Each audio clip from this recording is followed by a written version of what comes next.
কুলটিতে তৃণমূলের গোষ্ঠী কোন্দলের জেরে গ্রেপ্তার তৃণমূলের ওয়ার্ড প্রেসিডেন্টকে মারধরের অভিযোগ। গ্রেপ্তার প্রাক্তন তৃণমূল কাউন্সিলর সহ ৩ জন গ্রেপ্তার করে কুলটি থানার পুলিশ। ধৃতদের সোমবার আদালতে পেশ। ধৃতদের সোমবার আদালতে পেশ করা হবে। ইতিমধ্যেই কুলটি থানার পুলিশ অভিযুক্তদের গ্রেপ্তার করেছে। ৩ জন সহ গ্রেপ্তার কুলটি থানার পুলিশের হাতে গ্রেপ্তার তারা। গ্রেপ্তার প্রাক্তন তৃণমূল কাউন্সিলর সহ ৩ জন।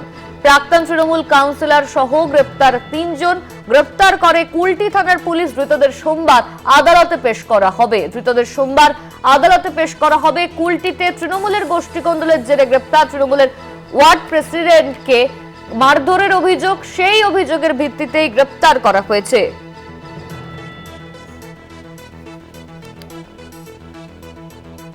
গ্রেপ্তার প্রাক্তন তৃণমূল কাউন্সিলর সহ ৩ জন। কুলটিতে তৃণমূলের গোষ্ঠী কোন্দলের জেরে গ্রেপ্তার তৃণমূলের ওয়ার্ড প্রেসিডেন্টকে মারধরের অভিযোগ। পবিত্র বন্দ্যোপাধ্যায় আমাদের সঙ্গে ফোন লাইনে রয়েছেন, আমাদের প্রতিনিধি। পবিত্র, কুলটিতে তৃণমূলের গোষ্ঠী কোন্দলের জেরে গ্রেপ্তার করা হয়েছে ৩ জনকে, ঠিক কি অভিযোগ সামনে আসছে?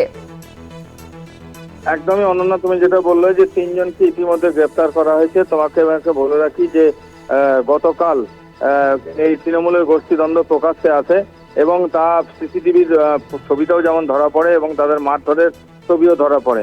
এবং যে প্রাক্তন কাউন্সিলরের বিরুদ্ধে অভিযোগ যে সেই ওয়ার্ডের যে বর্তমান যে তৃণমূল ওয়ার্ডের কাউন্সিলর ওয়ার্ড প্রেসিডেন্টকে সে মারধর করে এবং মারধর করার অভিযোগ হচ্ছে যে তার বাড়ির সামনে ওয়ার্ড কাউন্সিলরের বাসন পড়েছিল, কিছু বাসন, সেইটা নিয়ে বিতর্ক। তারপরে প্রাক্তন যে কাউন্সিলর সেই ওয়ার্ড কমিটির তাকে মারধর করে এবং তার ফলেই অতিরিক্ত হয় এবং ওয়ার্ড প্রেসিডেন্ট মোহাম্মদ জামির কুরেশি তাকে মারধর করে এবং সে কমপ্লেন করে থানায়। সে কমপ্লেন করলে তাকে যে প্রাক্তন কাউন্সিলর আক্তার হোসেন তাকে পুলিশ গ্রেপ্তার করে এবং পাশাপাশি তোমাকে বলে রাখি যে এই ঘটনায় আরো 2 জনকে গ্রেপ্তার করা হলো। অনন্যা, ধন্যবাদ তোমায়। পবিত্র আমাদের সঙ্গে ফোন লাইনে ছিলেন আমাদের প্রতিনিধি পবিত্র বন্দ্যোপাধ্যায়।